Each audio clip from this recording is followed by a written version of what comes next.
Well, good morning, and thank you very much for joining us. I am Yori Folari. Okay, today let's talk about money. Let's talk about the Naira in particular. Now, as you know, most Nigerians are livid. They are angry, and they feel that the presidency has not been compassionate at all. Everybody has been complaining. You have money, but you don't have money. Anyhow, to cut a long story short, after a long silence, 10 days in fact, with which it has met with the Supreme Court ruling on the matter, the Central Bank of Nigeria last night said that the old notes would remain legal tender till the end of the year. That's what we knew from 10 days ago. That's what the Supreme Court said. But Nigeria is what it is. It wasn't actioned. And what we were hearing was that we were waiting for an order. The banks just would not cooperate. The banks, you see those queues, they're out there. People taking mats and fold-up chairs to the ATMs. In short, Nigerians have really not had it this bad in a very, very, I can't even remember when things have been this bad. Anyway, here we are. The central bank now, 10 days after last night, issued this letter. There's a letter that went all over the social media that that's the letter I'm talking about. And they now say that, now the old notes, the 500, 200, 500, and 1,000 notes will be legal tender alongside the old notes till the end of the year. Okay, we're going to talk about that and the damage it has done to the economy. Garba Shehu, presidential, spokesperson, actually threw the central bank and the attorney general under the bus yesterday for the president, saying, as you saw in that first slide, that no, this has nothing to do with the president. The president is not a micromanager. The CBN is, well, Garba also spoke for, the CBN. No reason whatsoever not to comply. And then, for good measure, saying to us that, President Buhari knows that democracy cannot be practiced without the rule of law. Okay. The rule of law, democracy cannot be practiced without the rule of law. And I think he's implying that the rule of law was infringed upon by the behavior of, let me just say the country. But we look to the president for guidance, and there was Garba Shehu throwing the CBN under the bus for, I don't know. So it's like the CBN and the Attorney General, they have to sort of now sort themselves out because the president has said he's had no part in it at all. The president was virtually saying, look, my hands, clean, nothing they there. We'll have an expert, of course, beyond my pepper soup joint kind of ranting here. We'll have an expert to talk about this, but just before that, in case you wanted to call in, it's about time, isn't it, that indeed something should be done, even if it is 10 days after. Good morning, Reverend Dominic. Good morning, Chief Yori. How are you? Very well, thank you. Yori, I want to be frank to this. Many people call me every day about my support to Ashwaju and to APC. I have no apology to anybody. That's my concern, that's my passion, that's me. Let me correct one impression. Yesterday, one brother from Joshua, was trying to kick on all of us pastors. We are too many Nigerians. Not all pastors behave the way he thinks Joshua says he behaves. I'm a prophet by the grace of God. I'm a pastor. I've been in this movement for 35 years. Reverend Dominic, this is like our forum. And I understand that from yesterday you're talking about today. But look at the news, whether it is fantastic or not, that finally the president has now said that the presidency has now said the central bank should be obeyed. In fact, they're now going ahead to say that the president was not even lacking before. Can I answer back? Yes, please. That is not a good news. It's a terrible news. It's a terrible news in the sense this. We don't need clarification from Rock or from Mbefele to base Supreme Court. This is a nation ruled by law. I went to my bank, I want to mention the name, on Wednesday, Salem Bank. They were giving old notes. And people reject the old notes. As a lighting as I am, I said, how can I, a light as I am, reject the old notes? I took it, Yori. I went to police station, they rejected it. I went to buy groceries, they rejected it.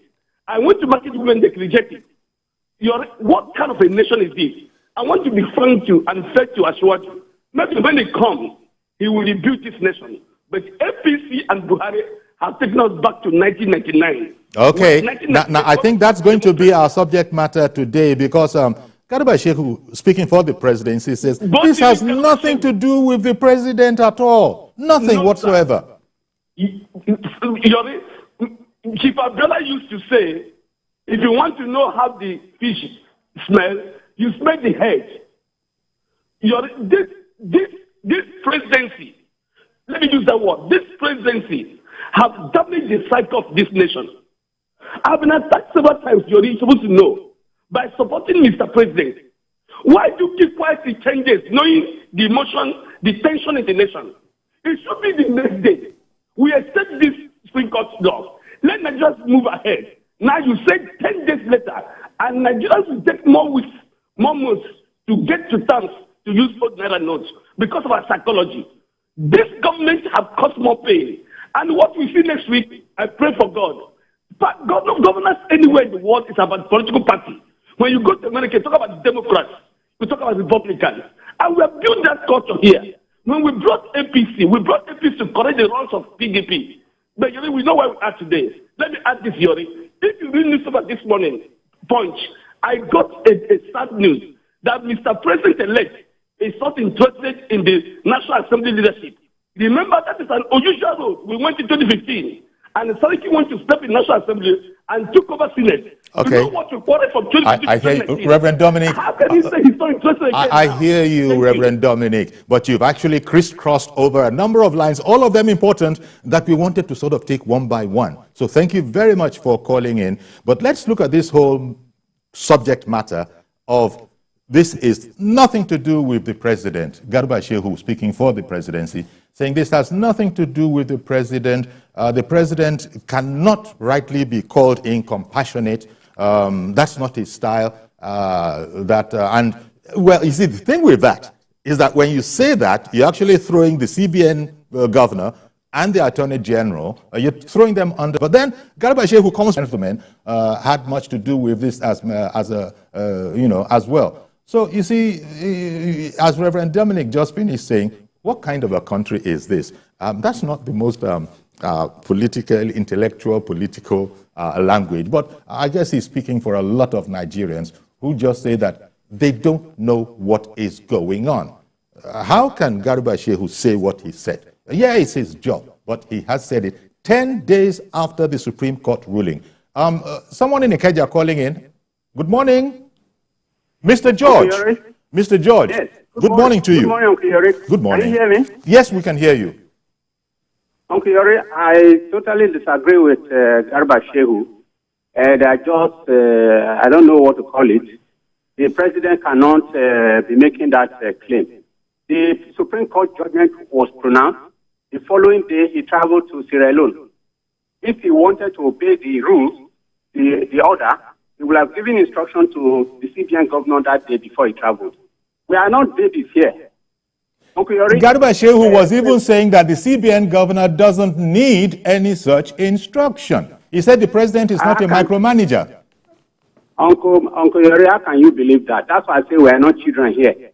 This same president was the one that came on air after the Supreme Court gave the first order, and he gave his own announcement contrary to what the Supreme Court said. Why did he do that at that time? But when the Supreme Court gave the final verdict, he didn't see any reason to quickly make announcement again. I'm in my mid-60s. We can talk to children in primary school like that, not people like me. Uncle Yori, this is President Buhari that is known as the protector of the Talakawa. That's how they call him in the north. I remember when he came in. That is protector of the downtrodden. Yes. when he came in, many states were owing salaries and pensions. He bailed them out. Those are the kind of things that we know him for. I don't know when Emefiele became his son. That whatever his son says he should do is what he will now do without even considering the implications in the interest of the generality of this country. If you know what is going on, you will weep, Uncle Yori. Some of us who are on the ground with people, we know what they're talking about. For the past 3 weeks, I have not used my hand to touch even 200 Naira. I have about 6 transactions that I have made.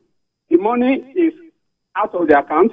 It will not get, and then people are dying. And then I don't know what can be more important than that. Well, I guess, sorry, Mr. George, I guess Garba Shehu, had to say something. He felt a need to say something, and he has. But he has to, Uncle Yori, he has to know who the people he is addressing. He has to tell us what is wrong in being honest. Tell us the truth, and we should we understand what is wrong in apologizing. Even the CBN governor has no apology whatsoever. You know how it works. It works by formula. It works by formula. The presidential spokesperson has spoken. That is now going to be the truth that we're going to be carrying. Right. But please let me say this. If the president wants to regain the trust and confidence Nigerians have on him, he should sack the GMD of NNPC and the CBN governor today. Oh dear. Not tomorrow. All right, Mr. George, thank you very much for calling in. Well, when we sit down, we set agenda for presidents. We set, even the incoming president, we are busy setting agenda for him on all stations, all radio stations, all TV stations, newspapers. So, but this recommendation, well, they are hearing it too, I'm sure. Thank you very much for calling in, Mr. George. And so here we are. Now, among other things that we've heard in the past when we were waiting for action following the Supreme Court's ruling 10 days ago, among those things we were hearing from experts was that Mr. President was wrongly advised. There's absolutely no way you can blame this on Mr. President. The only way the cock-up we have, kind of happened is that the president was unknowing when he had nodded, in ascension to everything that, CBN was, and Mr. Emefiele and Mr.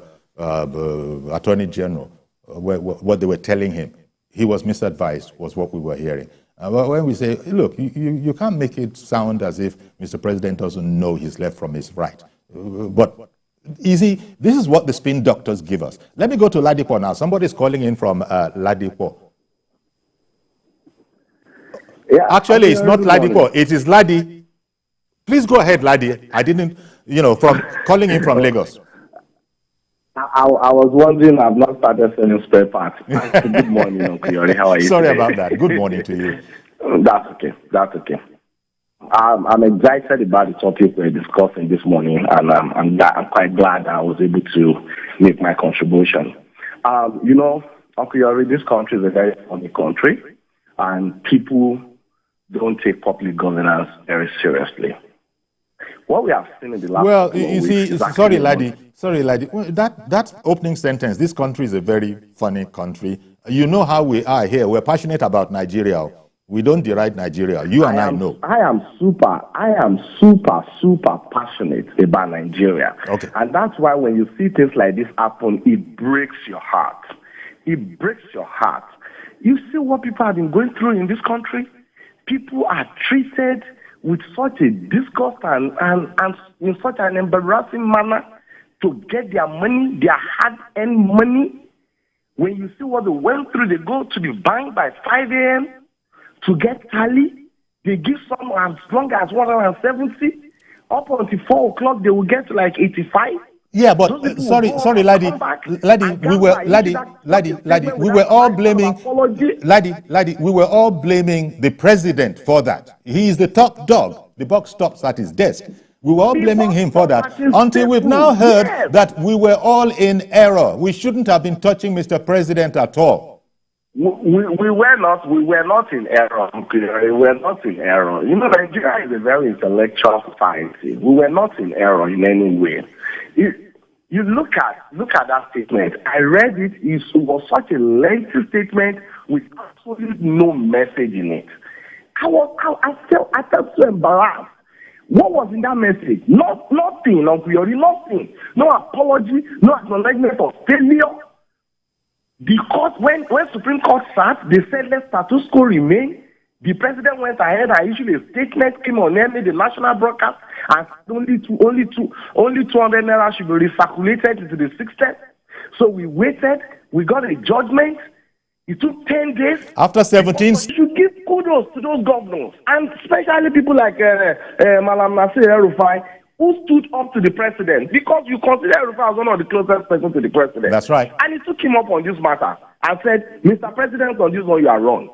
And look at the way the CBN governor has been behaving like an in a country like this.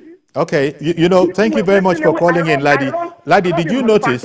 Ladi, did you notice that in that statement, for all of the length of the statement, there was nowhere where the president now said categorically and beyond the faintest iota of doubt, this must be in effect immediately. Did you hear that? You didn't. There was nothing like that. So there was nothing like that. There was nothing. The presidency didn't take any absolute responsibility to even obey Supreme Court, and the presidency doesn't micromanage people. What kind of thing is that? And that the president is a firm believer in the rule of law. But as far as this matter is concerned, he didn't demonstrate that. He didn't demonstrate that. And it was so painful for people like us who stuck our throats on the slaughter slab for Mr. President. Okay, Ladi. I think we don't know what we're doing. I want to thank you. I sent 2 people out from my office yesterday. One was supposed to go to Mowe. One was supposed to go to Ikotu. The 2 of them couldn't get cash to get out of the factory.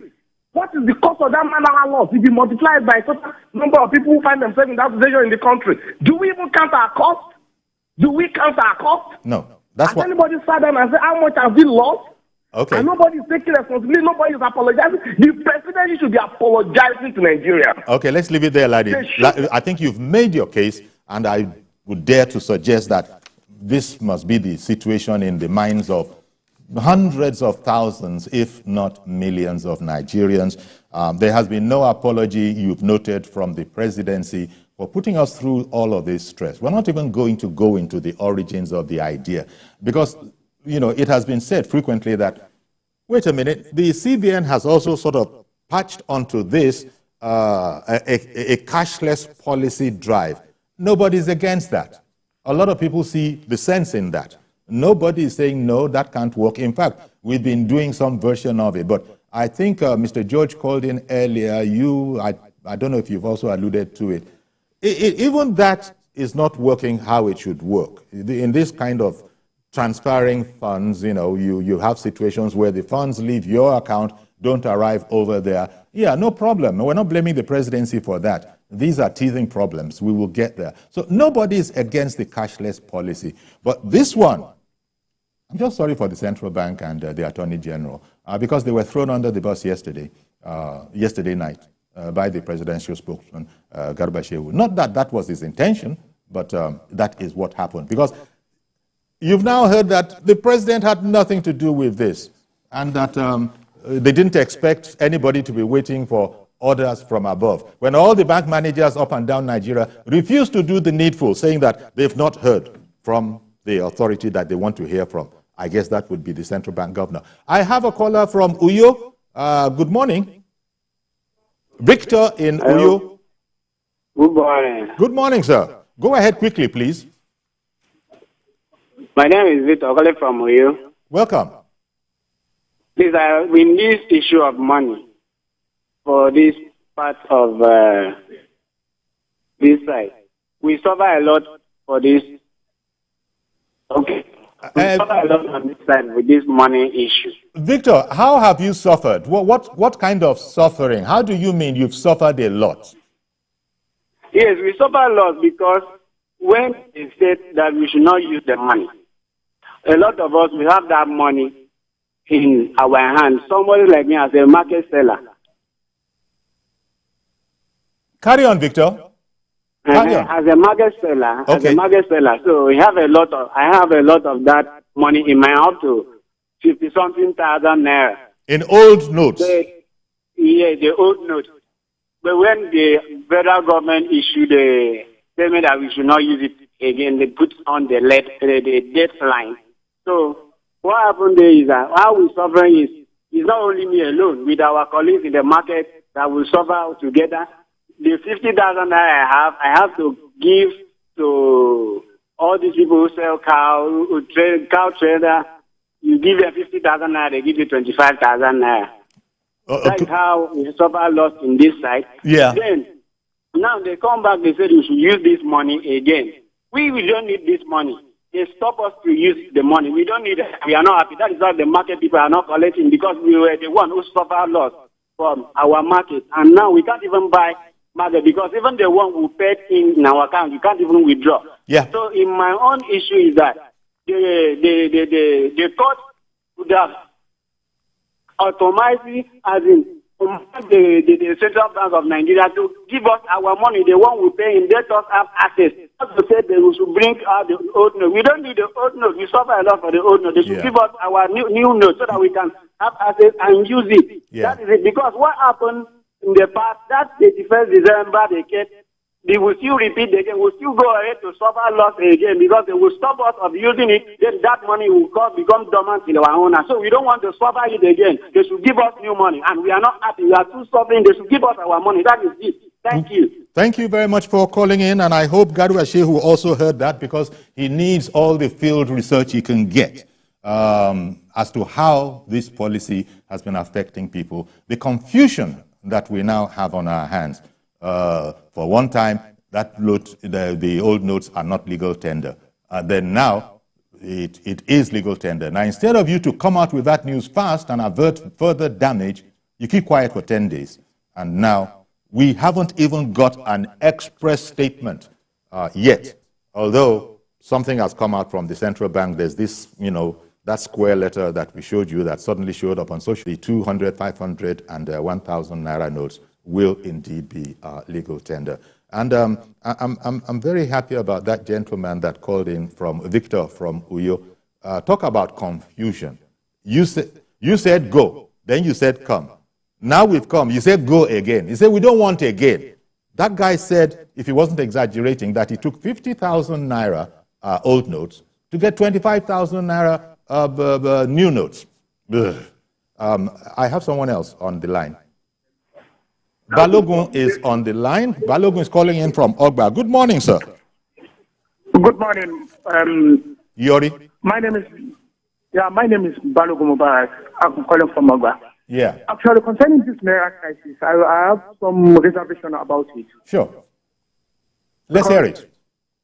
Yeah, currently, I guess we've been having policies around the